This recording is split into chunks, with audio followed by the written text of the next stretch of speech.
এখন দেখি কিভাবে আমরা মার্জ অপারেশনটা করতে পারি। যেমন মাঝে মাঝে আমাদের হয়তো দরকার পড়তে পারে যে এই দুটো সেল মার্জ করা অথবা সেল স্প্লিট করা। তো এখানে আমরা দেখতে দেখতে যাচ্ছি কিভাবে আমরা মার্জ করি সেল। তো আমরা যদি চাই যে আলফা এবং এ এই দুটো সেল আমরা মার্জ করব, তো আমরা মার্জ সেলে চাপি, সেল দুটো মার্জ হয়ে গেল। তো সঠিক এক্সাম্পল যদি দিতে চাই তো সেক্ষেত্রে আন্ডু দিলাম, আন্ডু দিয়ে যেমন আপার কেস লেখাটা মুছে দিলাম, এখানে লিখলাম ইউপিএ ইউপিপি ইউপিএ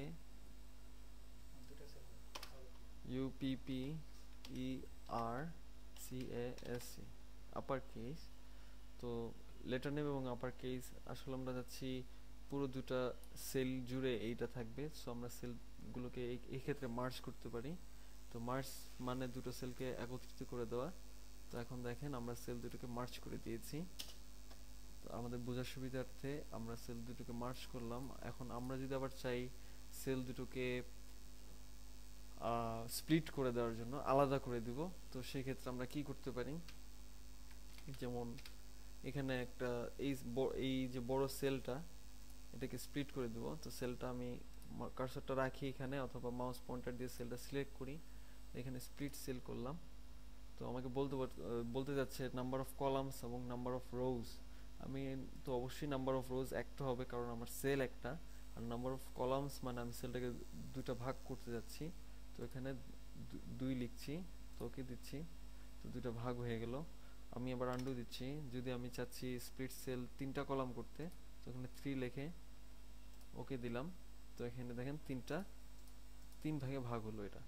এভাবে আমরা মার্জ সেলের কাজটা ইজিলি করতে পারি। তো আমি রিপিট দিচ্ছি আরেকবার, স্প্লিট সেল কলাম 2 আমি আবার আগের অবস্থায় চলে আসলাম। এখানে কপি করি, কপি পেস্ট। আমরা এখানে টেবিলে স্প্লিট অপারেশনও চালাতে পারি। আমরা একটা টেবিলকে স্প্লিট করে ফেলতে পারি, দুটো ভাগে ভাগ করতে পারি। যেমন আমি কার্সারটা যেখানে রাখবো ওইখান থেকে আমি আরেকটা টেবিল তৈরি করতে চাই, যেমন ইটার জন্য আলাদা যদি স্প্লিট করি, তো সেক্ষেত্রে স্প্লিট করলে এরকম হয়ে গেল, আলাদা একটা টেবিল তৈরি হলো। তো এইভাবে আমরা টেবিলকেও স্প্লিট করতে পারি। তো আমরা লেআউটে ছিলাম, আমরা চাচ্ছি এখন আমাদের টেবিলের যেই কালার কম্বিনেশন আছে সেগুলো কাস্টমাইজ করে নিজেদের মতো করে করতে।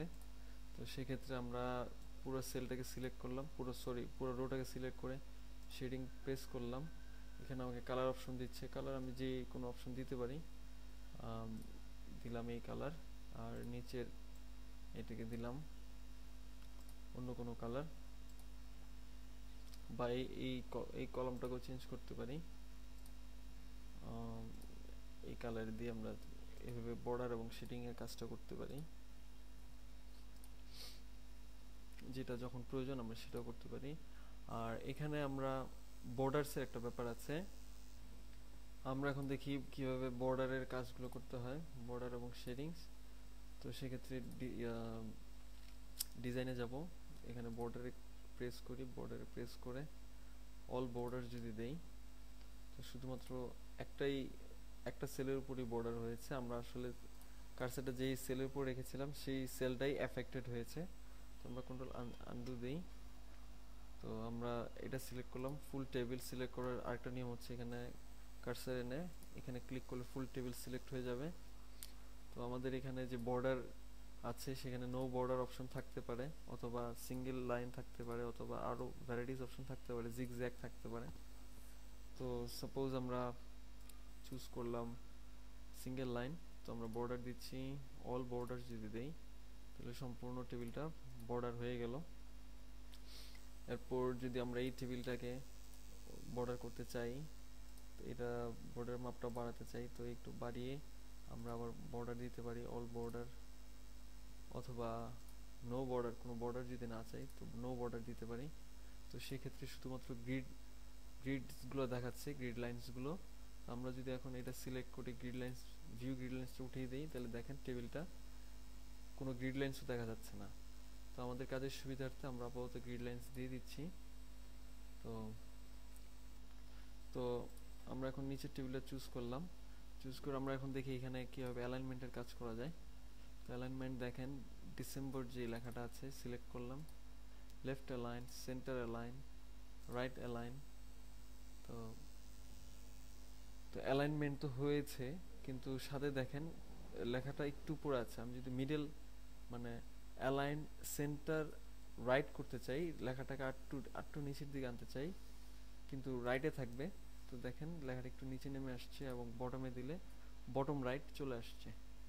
তো এইভাবে আমরা অ্যালাইনমেন্টের কাজটা সারতে পারি।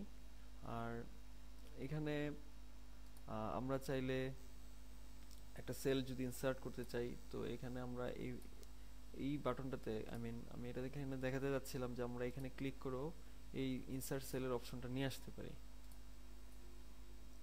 আর এখানে টেক্সট ডিরেকশন বলে একটা কথা আছে, আমরা টেক্সট একটা সিলেক্ট করলাম, টেক্সট ডিরেকশন যদি হয় এরকম অথবা এরকম অথবা এরকম, অথবা এখানে সিলেক্ট করলাম, এসটা উল্টো আসলো, আবার এরকম এরকম করে আমরা টেক্সটের বিভিন্ন ডিরেকশনও করতে পারি। তো আমরা এখন দেখি সেল মার্জিনের কাজ, টেবিল অপশনস। এখানে আমরা আমাদের টেবিল সিলেক্ট করা ছিল এই টেবিলটা, alpha beta gamma delta epsilon zeta. তো এখানে সেল মার্জিন যদি দেই, তো আমাকে জায়গা ছেড়ে দিবে আমার লেখার উপরে ঠিক কত জায়গা চাচ্ছে। আমি 0.2 দিলাম আর বটমে দিলাম 0.2, দেখি কি হয়। আমার লেখার উপরে ঠিক 0.2 ইঞ্চিস এবং লেখার নিচে আলফার নিচে 0.2 ইঞ্চিস আমাকে ছেড়ে দিয়েছে লেখার জন্য। লেফট রাইট যথারীতি লেফটও ছাড়বে, রাইটও ছাড়বে। এটা আমরা কাস্টমাইজ করে নিব প্রয়োজন মতো।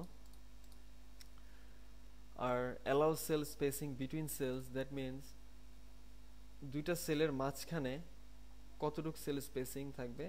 যেমন আমি যদি এখানে 0.2 দেই, তাহলে আমরা দেখব দুইটা সেলের মাঝখানে, প্রত্যেকটা সেলের মাঝখানে একটা সেল থেকে আরেকটা সেলের দূরত্ব হবে 0.2 ইকুয়ালি। তো এখানে দেখা যাচ্ছে আলফা এবং এ এই দুইটা সেলের মাঝখানে দূরত্ব হচ্ছে 0.2। তো এইভাবে আমরা সেল মার্জিং এর কাজটা করতে পারি।